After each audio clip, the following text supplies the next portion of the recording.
입주한 지 3년 된 서울 강동구 고덕 아르테온 아파트가 비가 올 때마다 복도가 젖을 정도로 물이 새고 있다고 합니다. 입주민들이 불편을 호소하고 있습니다. 최근 집값이 약세를 보이며 수도권 외곽 지역에서도 전셋값이 매매 가격보다 비싼 이른바 깡통 전세가 속출하고 있습니다. 한국은행의 빅스텝 결정에 발맞춰 일부 시중은행이 예적금 금리를 일제히 올리는 모습입니다. 조만간은 예금 4%, 적금 6% 상품도 기대됩니다. 국내 최대 컨테이너 선사인 HMM이 컨테이너 선봉량과 벌크선을 확대하는 등 대규모 투자 계획을 내놨습니다. 센 경제라이브 출발합니다.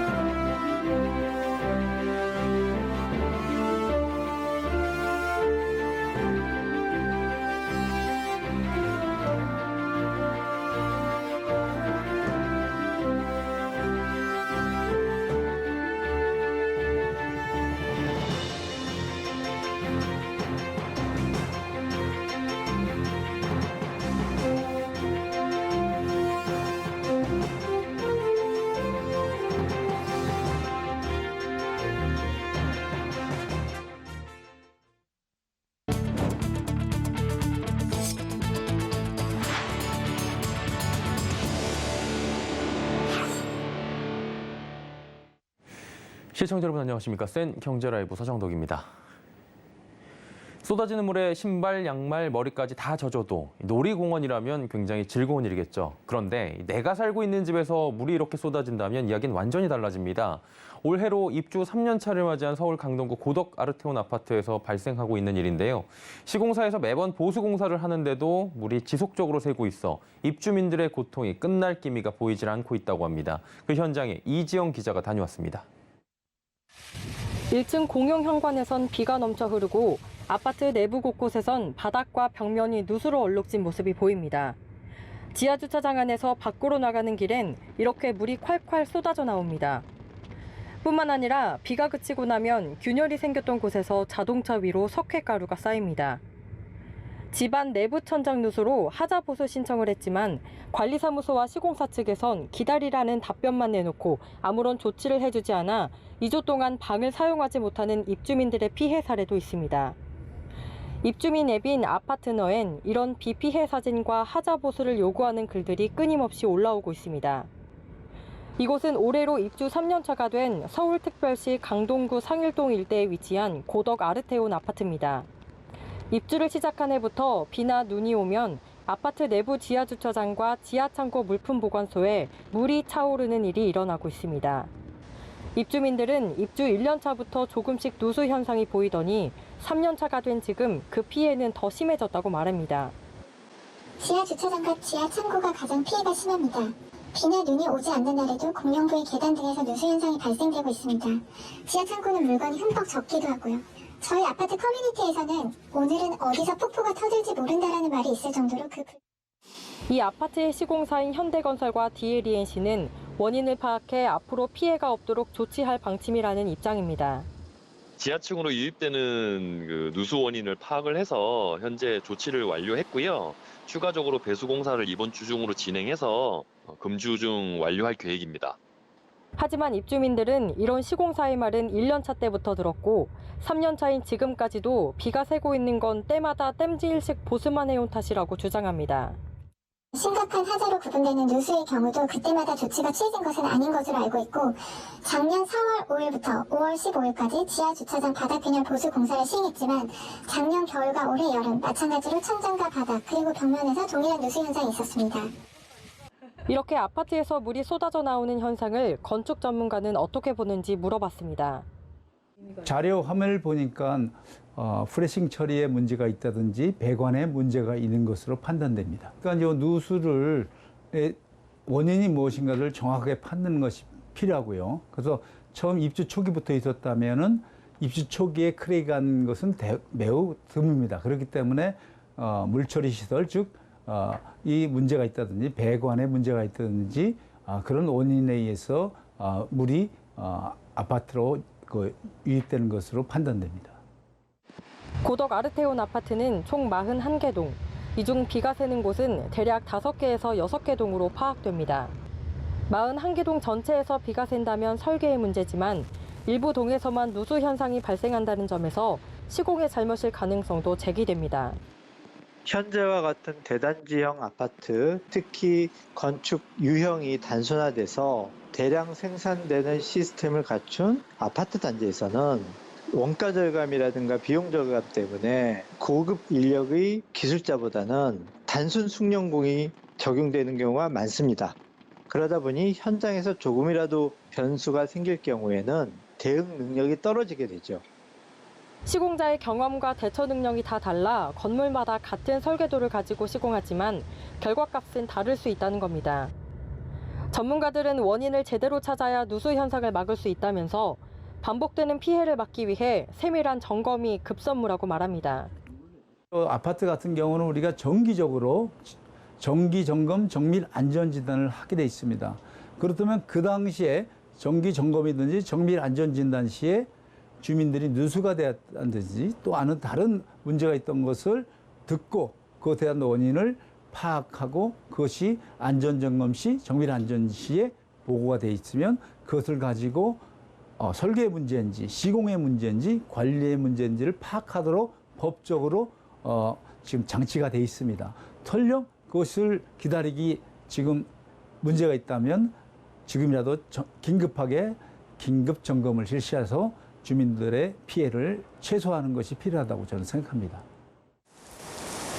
시공사 측에선 지난주 주말까지 보수 공사를 마치겠다고 했지만 이번 주 내린 비로 이렇게 누수 현상은 계속되고 있습니다. 이미 3년째 비 피해를 입고 있는 입주민들의 가슴엔 내년에도 달라질 게 없다는 답답함만 쌓여가고 있습니다. 서울경제TV 이지영입니다. 최근에 집값이 약세를 보이며 전셋값이 매매 가격보다 비싼 이른바 깡통 전세가 속출하고 있습니다. 특히 지방을 넘어 수도권 외곽에서도 이런 사례가 나타나고 있어 우려가 커지고 있다고 하는데요. 서청석 기자가 전해드립니다.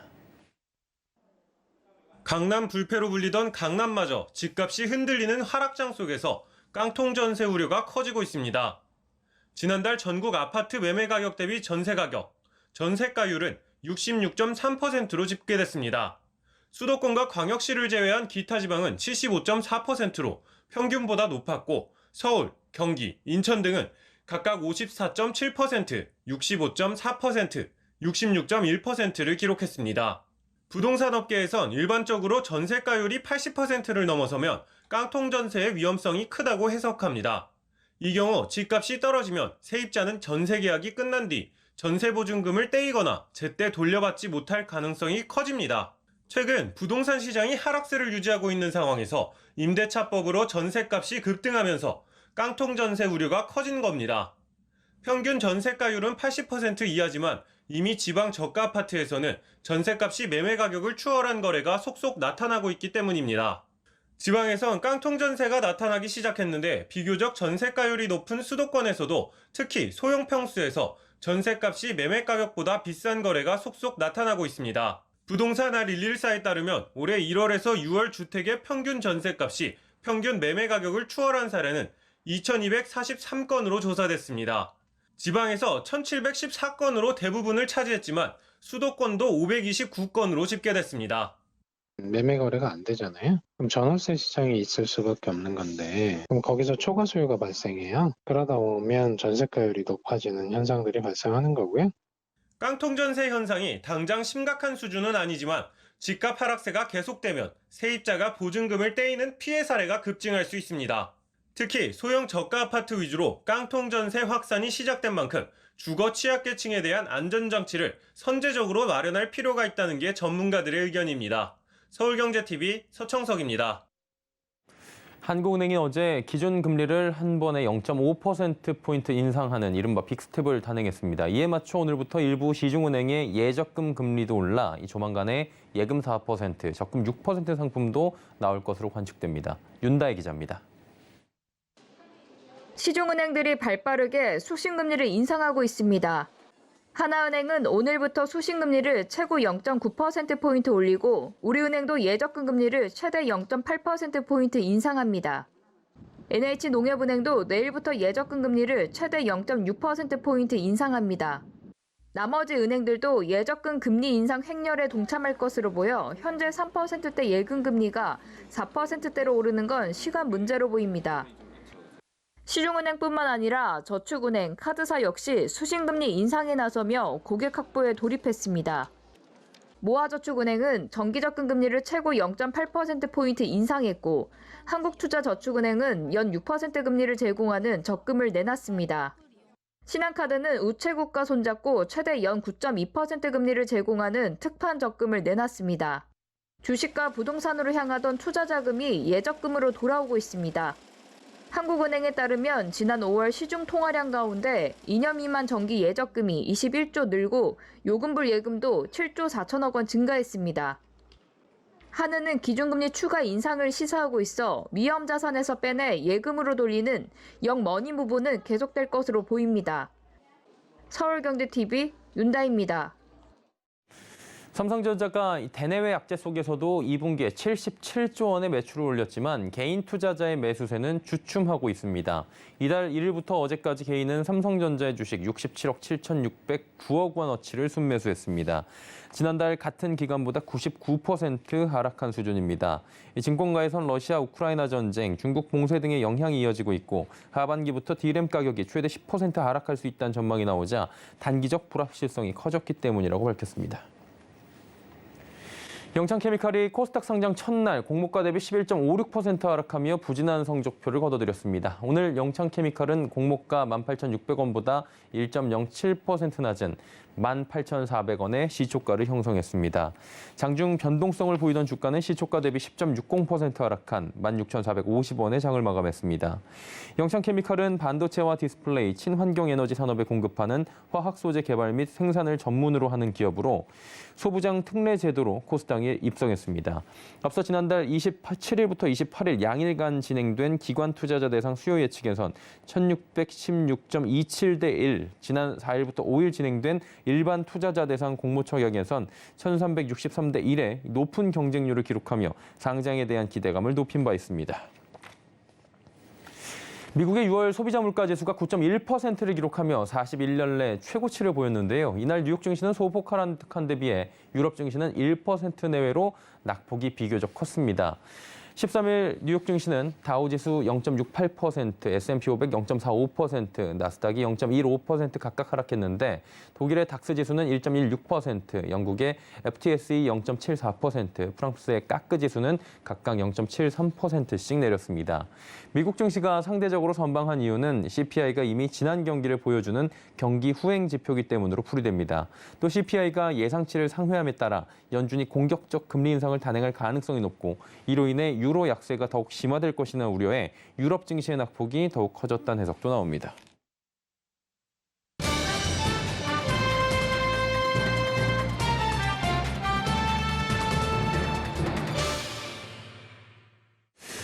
유통업계 불모지라 불리는 광주광역시에서 현대백화점이 개발 신호탄을 쏘아 올렸습니다. 신세계, 롯데도 일제히 첫 대형 복합 쇼핑몰 건립을 잇따라 발표하고 있는데요. 경제산업부 문다혜 기자와 함께 광주의 최초 대형 복합 쇼핑몰 타이틀을 누가 가져갈지 알아보도록 하겠습니다. 나와 있습니까? 네, 안녕하세요. 예, 광주에서 유통 3사들이 지금 맞붙은 것 같은데 전략은 어떻게 됩니까? 네, 가장 먼저 신호탄을 쏘아 올린 건 유통 빅3 가운데 현대백화점 그룹입니다. 현대는 지난 6일 광주 도심에 여의도 더 현대 서울을 능가하는 대규모 미래형 문화 복합몰 더 현대 광주를 추진하겠다고 발표했는데요. 더 현대 광주를 호남 지역을 대표하는 미래형 문화 체험의 랜드마크로 키워나가겠다는 구상입니다. 이를 위해 현대는 부동산 개발 업체인 휴먼스 홀딩스 제1차 PFV와 옛 전남 방직 그리고 1심 방직의 광주 공장 부지에 미래형 문화 복합몰 설립을 위한 협의를 진행 중입니다. 이 PFV는요, 디벨로퍼 신영을 비롯해 종합 부동산 회사인 우미건설과 휴먼스 홀딩스 등이 주주사로 참여한 부동산 개발 기업입니다. 양사는 협의가 마무리되는 대로 본격적인 추진에 들어간다는 계획입니다. 부지 규모는 약 9만 평 수준이고요. 점포는 대형 복합 쇼핑몰에 부합하는 규모로 들어서서 상권 안에 핵심 인프라 역할을 할 것으로 보입니다. 특히 더현대 광주는 교외형 쇼핑몰이나 창고형 매장과는 달리 도심에 특화한 문화 복합물로 현대백화점은 이를 미래형 문화 복합몰이라고 명명했는데요. 쇼핑과 더불어 여가, 휴식, 엔터테인먼트 등 다양한 문화 체험이 접목되는 새로운 업태라는 설명입니다. 이를 위해 현대는 작년 오픈한 더 현대서울의 DNA에 다양한 문화체험 콘텐츠 공간을 도입한다는 전략입니다. 더 현대서울은 전체 영업 면적의 절반 이상을 자연조경과 휴식 공간으로 꾸몄고 나머지 공간도 체험형 매장과 대규모 문화시설로 채웠는데요. 전체 구매 고객 중 30대 이하가 60%에 육박하고 매출의 절반 이상이 10km 이상 떨어진 광역 상권에서 나왔는데 이 중에서도 30대 이하의 비중이 75%에 이릅니다. 2030 세대가 거리에 구애받지 않고 찾아올 정도라는 건데요. 또 현대는 더 현대 광주의 현지 법인화를 통한 독립 경영으로 지역 경제의 생산 유발 효과도 극대화한다는 계획입니다. 예, 그리고 뭐 쇼핑몰 건립뿐만 아니라 일대 개발 계획도 있다고 하는데 어떤 겁니까? 네, 더 현대 광주 인근에는 엔터테인먼트형 쇼핑몰과 특급 호텔 그리고 영화관들이 추가로 유치될 예정입니다. 여기에 기아 타이거즈의 홈구장인 광주 기아 챔피언스 필드와 연계한 야구인의 거리, 그리고 방직산업 문화유산을 중심으로 한 역사 문화공원도 조성을 통해 이 일대를 쇼핑과 문화 레저 그리고 엔터테인먼트를 접목한 테마파크형 복합 쇼핑타운으로 개발할 전망입니다. 이렇게 되면요, 광주 기아 챔피언스 필드를 비롯해 광주광역시의 문화예술회관, 국립아시아 문화전당 등 부지 반경 2km에서 3km 내 스포츠와 문화시설들과 연계한 지역 관광, 축제 등도 활성화될 것으로 보입니다. 신세계도 지금 추진 계획 내놨다고 하는데 신세계는 전략이 어떻게 됩니까? 네, 신세계도 광주 개발에 본격 나섭니다. 신세계그룹은 현대의 광주 복합몰 계획 발표와 같은 날 그룹의 역량을 집중해 광주의 복합 쇼핑몰 건립을 추진할 것이라면서 쇼핑시설과 호텔 등을 갖춘 최고의 복합 쇼핑몰로 개발하는 방안을 수립 중이라고 밝혔습니다. 이처럼 신세계가 곧바로 개발 계획을 발표한 건요, 발등에 불이 떨어진 입장이기 때문입니다. 신세계는 광주 안에 매출 1위인 백화점인 광주 신세계 백화점을 운영 중인데요. 호남권을 대표하는 백화점인 광주 신세계의 작년 매출은 7,652억 원으로 인근의 롯데백화점 광주전의 2배 넘습니다. 더 현대 광주가 들어서면 광주 신세계 매출 타격은 불가피할 것으로 보이고요.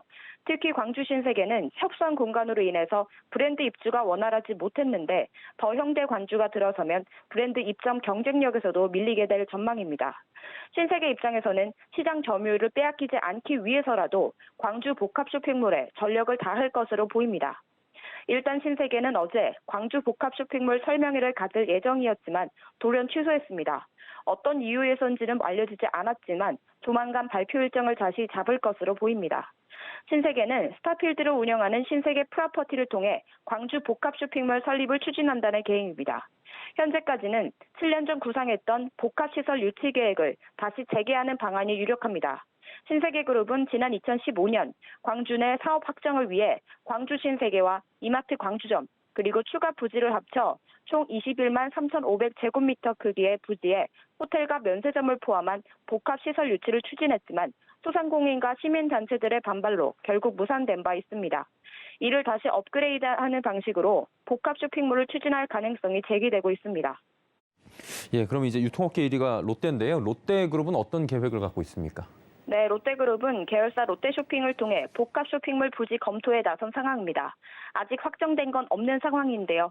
일단 부지는 도심과 떨어진 어등산 관광단지 등이 거론되고 있습니다. 접근성은 다소 떨어지지만 부지 대부분이 광주시의 소유로 비교적 단기간에 사업 추진이 가능하다는 장점이 있습니다. 롯데는 현재 광주에서 유통 빅3 중 가장 많은 사업장을 운영하고 있는데요. 백화점 한 곳과 아울렛 2곳, 대형마트 한 곳을 운영 중입니다. 유통 빅3가 지금 광주에 집중하는데 이유가 뭡니까? 네, 광주광역시는 인구 150만 명에 이르는 대도시지만 전국에서 유일하게 복합 쇼핑몰과 창고형 할인 매장이 없습니다. 이전에도 대형 유통업체들이 진출을 시도했으나 골목 상권을 해친다는 이유로 줄줄이 무산된 바 있습니다. 하지만 윤석열 대통령 대통령이 후보자 시절인 지난 2월 광주의 복합 쇼핑몰 유치를 공약으로 내걸었고요. 강기정 광주시장이 이달 1일 취임하자 광주의 대형 복합 쇼핑몰 구상이 급물살을 타고 있는 겁니다. 특히 광주 상권은 개발되기만 하면 호남권의 일대 수요를 모두 흡수할 수 있는 핵심 지역입니다. 1인당 민간 소비가 전국 4위로 부산과 비슷한 데다 20대에서 40대 소비자가 전체 40%에 달하는 젊은 도시이기 때문입니다. 일단 오는 18일 강기정 광주시장이 국민의힘 예산정책협의회에서 광주권 첫 복합 쇼핑몰의 청사진을 제시할 예정입니다. 광주시는 전국 최초의 국가 지원형 복합 쇼핑몰을 유치하기 위한 특별 전담 조직을 본격적으로 가동한 상황인데요. 올 연말까지 건립 방안을 확정한다는 방침입니다. 네, 오늘 여기까지 듣도록 하겠습니다. 문다혜 기자였습니다. 고맙습니다. 고맙습니다.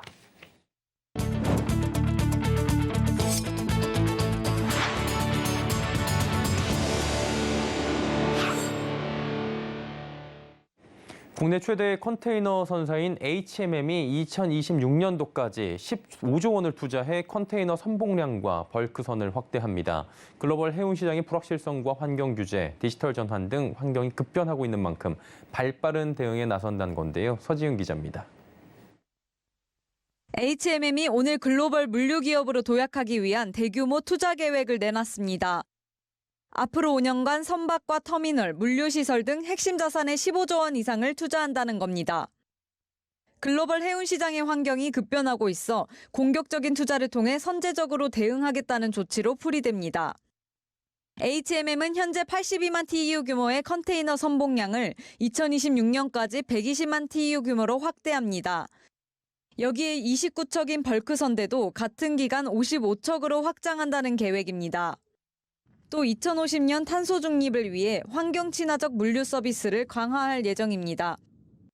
LNG선과 친환경 연료 기반의 선박 확보에 주력하고 장기적으로 국내 친환경 연료 개발을 위해 대체 연료 관련 협의체도 구성한다는 방침입니다. HMM은 최근 온라인 선복 판매 플랫폼 하위킷을 자체 기술력으로 개발했습니다. 중장기적으로 AI 운임 솔루션 적용을 비롯해 내륙 운송까지 연계한 서비스 고도화를 추진한다는 계획입니다. 디지털 전략을 추진하기 위한 전담 조직도 구축합니다. 김경배 HMM 사장은 글로벌 해운 물류 기업으로서 미래에도 생존과 성장을 이어가기 위해 관련 사업에 투자한 것이라면서 국적 선사로서 책임을 다하고 글로벌 공동체로 나아가기 위해 다각도로 노력해갈 계획이라고 밝혔습니다. 서울경제TV 서지은입니다. 현대자동차가 2022 부산국제모터쇼에서 전용 전기차 브랜드 아이오닉의 두 번째 모델 아이오닉 6를 공개했습니다. 전기차 라인업 확대를 통해 전기차 시장을 주도하겠다는 계획인데요. 장민선 기자입니다. 현대자동차 아이오닉 6의 실제 모습이 2022 부산국제모터쇼에서 세계 최초로 공개됐습니다. 아이오닉 6는 현대차 전용 전기차 브랜드 아이오닉의 두 번째 모델입니다. 차량 내 12.3인치 인포테인먼트 디스플레이를 통해 성능과 운전감을 조절할 수 있는 기술인 EV 성능 튠업이 최초로 적용됐습니다. 또 유선형 디자인으로 설계돼 현대차 모델 중 가장 낮은 공기저항 계수를 기록했습니다. 공기저항 계수가 낮을수록 연료 효율이 높고 주행 소음이 낮아지는데 전기차는 일회 충전 시 주행 가능 거리를 더 늘릴 수 있습니다. 실제로 아이오닉 6는 일회 충전 시 524km 주행이 가능하고 전기 소비 효율은 현존하는 전용 전기차 중 세계 최고 수준입니다. 이날 모터쇼에서 현대차는 글로벌 시장 5만 대 판매를 목표로 한 전동화 비전을 제시했습니다. 현대자동차는 2030년까지 국내 기준 현대자동차 6종, 제네시스 7종 등 총 13종 이상으로 전기차 라인업을 확대하겠다는 계획에 박차를 가하고 전동화 전환의 가속화에 전용 전기차 분야의 글로벌 선두로 나아가고자 합니다. 한편 기아도 더 기아 콘셉트 EV9과 더 뉴 셀토스를 처음 선보였습니다. 전기차 라인업 확대와 전동화 체제 전환의 속도를 내 전기차 시장을 공략한다는 계획입니다. 서울경제TV 장민선입니다.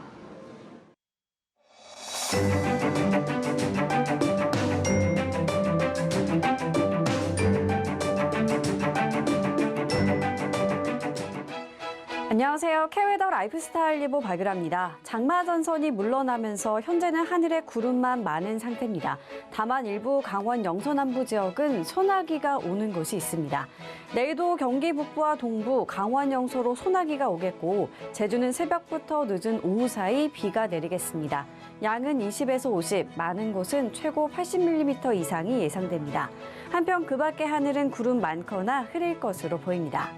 현재 영동 지역은 너울이 유입되는 데다 달의 인력으로 바닷물의 높이까지 높아지면서 폭풍해일 주의보가 내려진 상태인데요. 앞으로 발표되는 기상 정보를 잘 확인하셔야겠습니다.